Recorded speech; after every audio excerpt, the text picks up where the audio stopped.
He picked up the wine glass and poured it over my boyfriend's head. Right there, table 7. Chez Blanc restaurant, a Thursday night. Merlot, expensive, dark red. It hit Kwon Seon-ho's white shirt like a bloodstain already formed, and the entire restaurant, 51 people, went dead, silent. My ex-husband Darius set the empty glass down, straightened his jacket, and smiled. Before this story goes any further, hit that like button right now and subscribe. Drop a comment telling me where you are watching from, because what Seon-ho did next changed everything, and you need to be here for all of it. Seon-ho did not move. Not 1 centimeter. He sat with wine running down the side of his face, dripping off his jaw onto the white tablecloth, and he looked at Darius the way a surgeon looks at an X-ray. Quiet, precise, like a man calculating something the rest of the room did not yet have the information to understand. I was on my feet, chair scraped back and struck the table behind me. Darius, my voice came out lower than I expected. Steadir, get out! Darius ignored me. He had always been good at that. I am not here for you, he said to me, without looking at me. He was still watching Seon-ho, still smiling. I am here for him, because somebody needs to warn this man about what he has gotten himself into. He turned to address the room then, actually turned, like he had an audience, and he knew it, and he wanted every single one of those 51 people to hear him clearly. This woman, Darius said, gesturing at me with the kind of casual contempt that takes years to perfect, is not who she has presented herself to be. She is unstable. She is dishonest. She destroyed our marriage, and then she rewrote history. So she could walk away looking like the victim. Whoever you are, he looked back at Seon-ho, you deserve to know the truth before she does to you what she did to me. The room was so quiet I could hear the candles. 51 people, forks down, phones coming out. Every single eye in that restaurant pointed at our table. Heat crawled up the back of my neck. The shame was familiar. That specific, practiced shame I had spent 14 months in therapy dismantling brick by brick. And for one terrible second I was back inside my marriage, back inside the version of myself that apologized for things that were not my fault and made herself smaller so Darius could feel large. 1 second, Seon-ho spoke. Darius Mensah. He said it quietly, conversationally. Like he was reading a name off a list, Darius stopped. Seon-ho finally reached for his napkin. He wiped the wine from his jaw. He folded the napkin in half, set it on the table, and looked at my ex-husband with an expression that was not anger, not contempt, not even particularly intense. It was the expression of a man who has just decided something, and is now simply communicating his decision to the relevant party. You own Mensah Global Event Solutions, Seon-ho said. 41 employees, 14 years of operation. Your anchor contract, the one that covers 62% of your annual revenue, is with the Hanel Group Hospitality Division. He paused. The Hanel Group Hospitality Division is a subsidiary of KSH Holdings. Another pause, shorter this time. KSH Holdings belongs to me. Silence in the restaurant changed texture. It had been shocked silence. Now it was something else. Held breath. The kind that happens when a room full of people simultaneously realizes they are watching something much larger than what it appeared to be. Darius's smile had not completely left his face yet, but it was working on it. What I am telling you, Seon-ho continued, his voice still perfectly level, is that your primary revenue contract exists because I have chosen to allow it to exist. That choice can be revisited. He stood up. He was taller than Darius by 3 inches, which I had never particularly noticed before and noticed very much now. My name is Kwon Seon-ho. If you ever come within speaking distance of this woman again, I will revisit it. That is not a threat. It is a schedule. Darius laughed. It was not a good laugh. You cannot just, that is not how business works. Leave the restaurant, Seon-ho said. Please. Please was the most frightening part. It was said with the tone of a man who only uses polite language when the alternative would be excessive. Darius left. He tried to look like he was choosing to leave. He tried to maintain the posture of a man who had said what he came to say and was now parting on his own terms. But his hands were not quite steady when he picked up his phone from the table he had been sitting at, and the door swung too hard behind him, and 51 people watched every step he took to the exit. No one in that restaurant said a word. Seon-ho sat back down. He picked up his wine glass, his own untouched, and took one measured sip. He looked at me across the table. "Are you all right?" I sat down. My legs were not entirely reliable. "No," I said honestly. He nodded. That was the correct answer, and he respected me for giving it. "Do you want to leave?" "Yes." He raised his hand for the bill without another word. "My name is Zola. I am 34 years old. I am a landscape architect and I design rooftop gardens, green spaces that help cities breathe, pockets of living earth above concrete and steel. It is the work I love most in the world. It is also indirectly the reason I met Kwon Seon-ho. He hired my firm to design the rooftop garden for his new headquarters building. I did not know who he was when I walked into that first meeting. My assistant's brief said only, KSH Holdings, privately held investment group. Founder does not give interviews. I had Googled the company the night before and found very little, which I had learned over the years was usually either a sign that a company was very small or very careful. KSH Holdings, I would come to understand, was the second kind. Seon-ho was waiting in the conference room alone when I arrived. No assistant beside him, no entourage hovering. Just a man in a dark navy sweater with my proposal open in front of him and a coffee going cold at his elbow.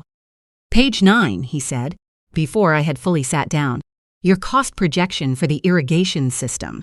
It is underestimated by about 12%. I opened my own copy, checked his math in my head. He was right. "I will revise it," I said. "The rest is excellent." He closed the proposal. "I want to move forward. When can your team start?" No negotiation on price, no performance of power, no drawn-out back and forth to demonstrate how important he was. He had read the document properly, found the one error, confirmed the rest was good, and was ready to proceed.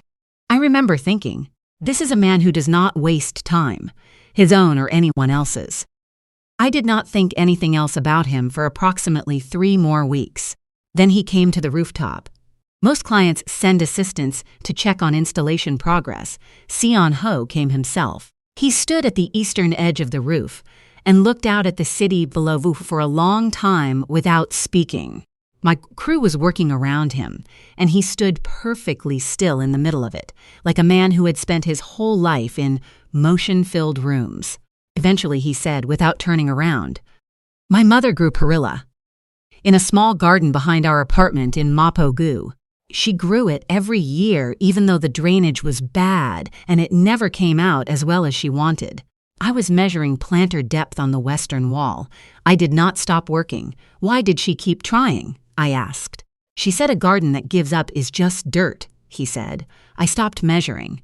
I looked at the back of his head, dark hair, slightly longer than corporate, and felt something shift. The way a window shifts when you find the latch. Not dramatic, just open. He started to say something else. I watched it move across his face, something that was not about the garden, and then he seemed to side against. "Yes," he said instead. "Good," and picked up his phone. I went back to measuring.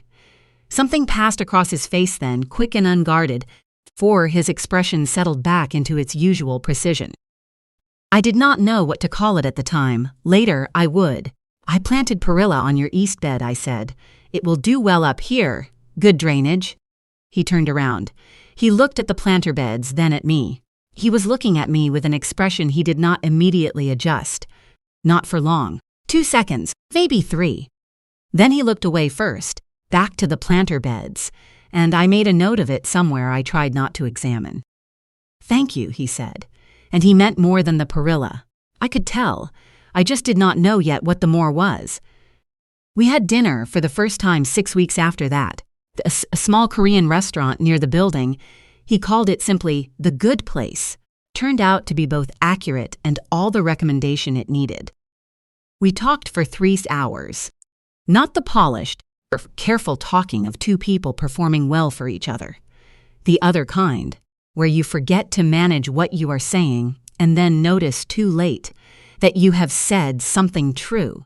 At one point, I told him that I had become a landscape architect, partly because buildings felt permanent in a way that frightened me, and gardens felt permanent in a way that did not. And I had never said that to anyone before, and did not entirely know why I was saying it now. He was quiet for a moment. Then, my mother says the same thing about cooking, that a meal disappearing is not loss, it is completion. Do you believe that? I am still deciding, he said, about a lot of things. He looked at me when he said it, just briefly, then looked away. That was the second time I had caught him doing that. Looking away first, I filed it under things I was not ready to name. Talked about his parents, who had come from almost nothing and built something, and about my parents, who had come from something and lost most of it and rebuilt anyway. We talked about the particular exhaustion of being the person in any room who everyone expects to hold everything together. You do that, I said. Hold everything together. So do you, he said. How can you tell? Looked at me. He looked at me. Because you have been sitting for 3 hours with your shoulders pulled up to your ears and you have not noticed. I had not noticed. I put my shoulders down. The relief was embarrassing. He looked away, so I could have the moment without an audience. That was Seon-ho. He noticed everything. He just never made you feel observed.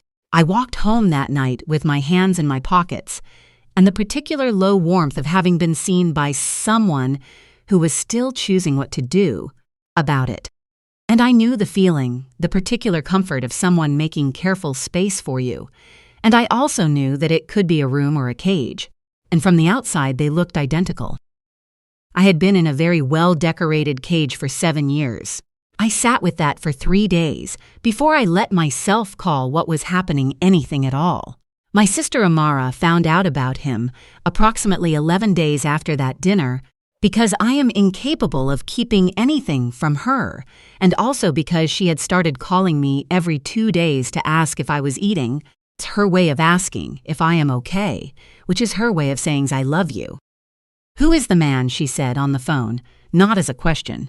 What man? Zola. He was a client, was, Amara. Bring him to Sunday dinner, she said. I am making jollof. Jollof rice is not something Amara makes casually. Jollof is an event. Jollof means she has decided this person is worth the investment of her full attention, and she intends to evaluate them thoroughly, using the only metric she trusts, whether they eat properly. Seon-ho came to Sunday dinner.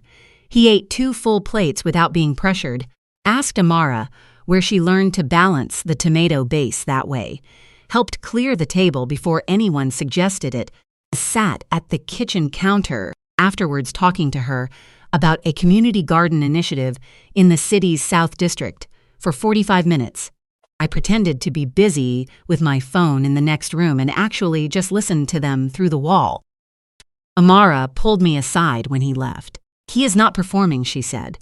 I always know when they are. He is just real. I know, I said. You deserve real, she said, firm, like she was closing a case. I know, I said again. Do you, though? She looked at me with the particular eye she had been giving me since we were children, the one that could see through every wall I built around myself. Because Darius had you convinced for 7 years that you deserved whatever he gave you, and what he gave you was nothing. I did not answer that, not because it was wrong. Because it was so right it sat in my chest like a stone I was still learning to put down. Here is what I did not know during those months. Darius had been watching. I had blocked his number after the divorce. I had moved apartments. I had drawn the line cleanly and walked away on my own side of it. What I did not account for was a man who does not accept lines. He had found out about Seon-ho through a mutual acquaintance. Someone who saw us at the City Architecture Awards in February and apparently thought Darius still deserved updates about my life. Darius started appearing at events he knew I would attend, not approaching, just appearing, standing at the periphery where I could see him but had no legitimate reason to make anything of his presence, letting me feel the weight of being watched. Then he escalated. He called Seon-ho's office twice using a false name, a vendor inquiry, according to the receptionist who flagged it. He sent a message through a mutual contact, strongly suggesting I had a history of emotional volatility potential partners should be aware of. He reached out to one of my firm's major clients with what he characterized as professional concerns. I did not know any of this. Not yet. What I knew was that Darius has walked into J. Blanc on a Thursday evening and poured wine over the man I was, falling in love with in front of 51 witnesses. And what I did not know yet was that Seon Ho had been aware of every single move Darius made the past 6 weeks. He told me on a Sunday, 3 days after the restaurant. He came to my apartment. He brought mayoguk, seaweed soup, warm from the good place. Because I had mentioned once, months earlier, that I always needed soup when I was stressed, and he had stored that information in whatever part of him, stored everything I said, precisely and without losing a word. He had also brought japchae because 3 weeks before I had said I liked it, and he had written nothing down that I saw.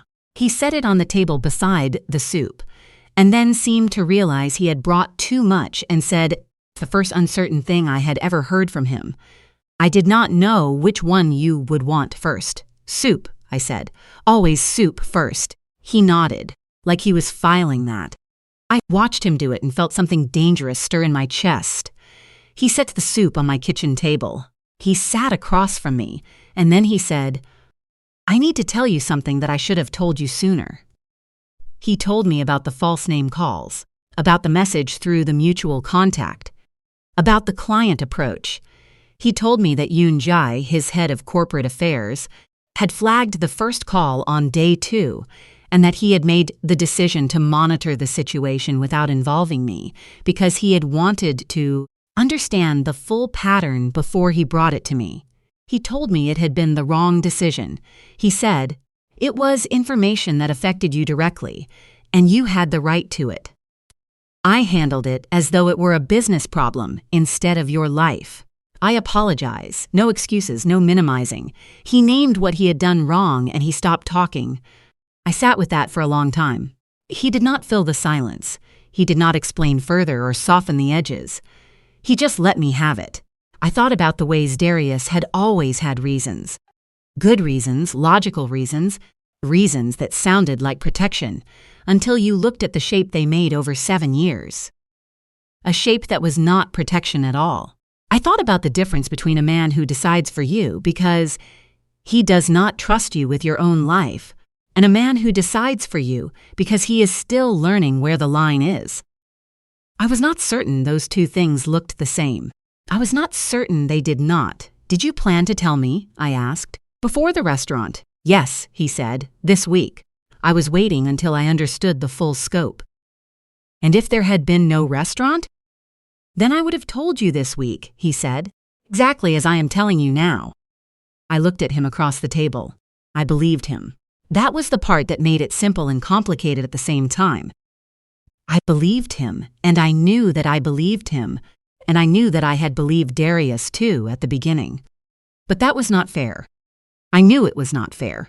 I was not going to punish this man for the sins of the last one. It was not the apology I had been angry I didn't get from Darius for 7 years. It was something quieter and more costly. A man telling me, plainly, that he had made a choice that was not his to make, and naming it without being asked. What happened with his contract, I asked. Monday morning, Mensa Global received formal notice that the Honol Group contract would not be renewed, Seon-ho said. The cancellation is within standard terms. No legal exposure. And? He met my eyes. By Tuesday, I had completed the acquisition of Mensa Global's primary supplier, an agri-logistics company in the Eastern District. It was undervalued by roughly 30%. Sound purchase on its own merits. A pause. Darius's company cannot operate at its current scale without a supply agreement with the new owner. Which is you? Which is me? I looked at him across my kitchen table. At this man who had watched my ex-husband wage a quiet war against my life and had responded with the precision and patience of someone who understood that the most devastating thing you can do to a bully is not to fight him. It's to buy the ground he's standing on and wait for him to notice. You did all of this, I said, And you brought me soup. The soup is separate, he said. You are stressed. You needed soup. Something cracked open in my chest, not painfully. The way a window cracks open in spring, just enough to let the air change. Yes, why? I asked, not about the contracts. Not about the acquisition. I meant the whole of it. Why he showed up. Why he stayed. Why he had been quietly building a wall around my life without asking for credit or thanks.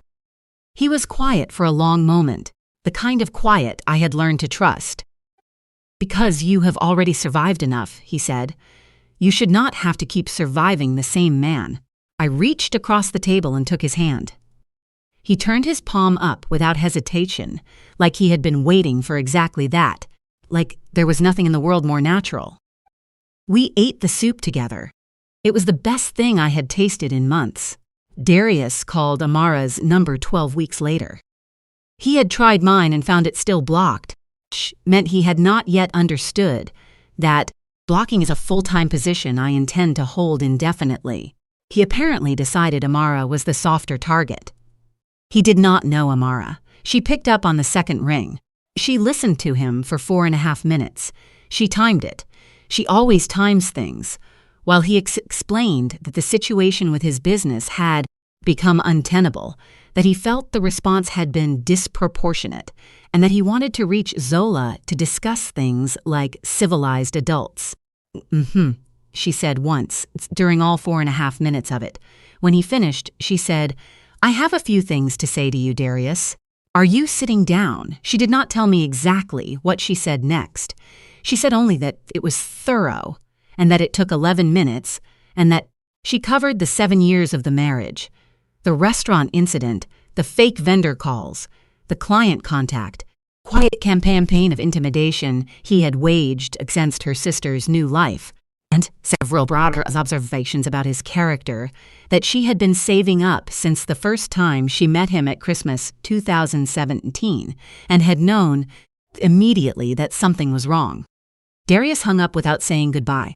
Did he cry? I asked. Not on the phone, Amara said. Maybe after. She paused. I did not offer him food, she said. I want that on the record. Cian Ho and I married the following June. On the rooftop, obviously. The air smelled of perilla and something warmer underneath it, particular warmth of a rooftop holding the day's heat as the evening came in. The perilla was in full bloom, thick and green, and growing exactly the way I had designed it to grow, because I had planted it, knowing the drainage was right and the light was right and the soil had been prepared properly. Good foundations matter. In gardens and in people. There were 34 guests. Amara stood beside me and started crying approximately 40 seconds in and did not stop for the duration. Yoon Jai stood beside Cian Ho and maintained absolute composure until the vows, at which point he turned to look at the city's skyline and cleared his throat 3 times and said nothing. Efficient asked Cian Ho if he had words he wanted to say. He looked at me, not at notes, not at the guests, at me. I have spent a long time, he said, being in rooms where no one could actually see me, not who I was underneath the things I owned and the decisions I made, just me. He stopped, started again. You saw me. The first time we had a real conversation, you just looked at me and saw the thing I did not know I was, still waiting for someone to see.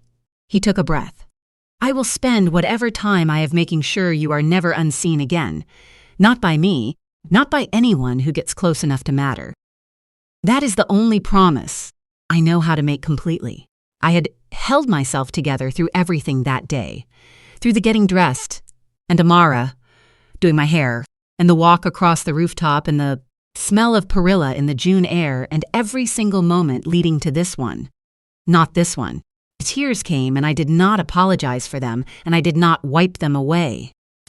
Cian Ho reached out with his thumb and caught one before it fell. Gentle. Sure, the gesture of a man who intends to be doing this for a very long time. Darius sold what remained of Mensa Global 11 months after the acquisition. I read it in the business pages on a Wednesday morning. 4 paragraphs, his name, the company name, the sale price, which was less than half what the company had been worth 2 years earlier. The buyer was a mid-sized logistics firm with no connection to Seon-ho. I read all 4 paragraphs. I set the paper down.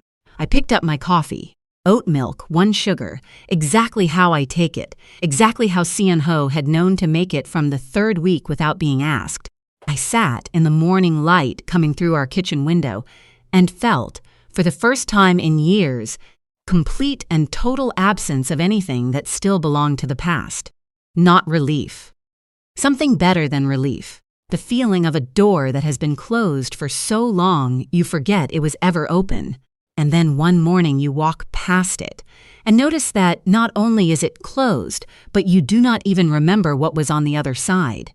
It is just a wall now, just architecture.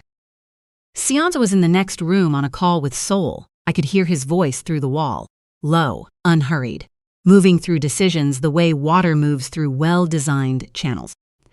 Because the channels are built right, because the work was done properly, because that is simply what good design allows. I looked out our kitchen window at the city below. Somewhere above us, on the rooftop, the perilla was growing. The chrysanthemums were coming back for the 3rd year without being asked, the way perennials do, without drama, without fanfare, just returning because returning is what they are built for. I thought about the woman who had sat in a restaurant with wine on the man beside her, and shame crawling up her neck like a second skin she could not take off. I thought about the 14 months before that, dismantling a version of herself that was never actually her. I thought about the Tuesday in April, and a man in a navy sweater who read her proposal carefully and found the one error and confirmed the rest was excellent and asked when she could start. I thought, this is what it looks like, not the dramatic version, not the whine and confrontation version. Though that happened too, and I will never not have a complicated feeling about a man who will quietly dismantle your enemy's entire business, infrastructure by Tuesday. But the real thing, the ordinary Tuesday version, soup on a kitchen table, shoulders you forget to put down until someone notices, perilla growing on a rooftop in June, a man's voice through a wall, low and unhurried, handling the world so you do not always have to. This is what it looks like when someone chooses you, like they mean it. I have one question for you before you go. When Darius walked into that restaurant, when he picked up that wine glass and poured it, what did you think Seon-ho was going to do? Did you think he would stand up, shout back, walk out? Did you think the chaos of my past was finally going to cost me the first good thing I had found? Tell me. Drop it in the comments right now. I read every single one. And if this story found you at the right moment, if it said something you needed to hear, share it with a woman in your life who has been told by someone who should have known better that she is the problem. She is not the problem. She never was. Like this video. Subscribe for more. I will see you in the next one.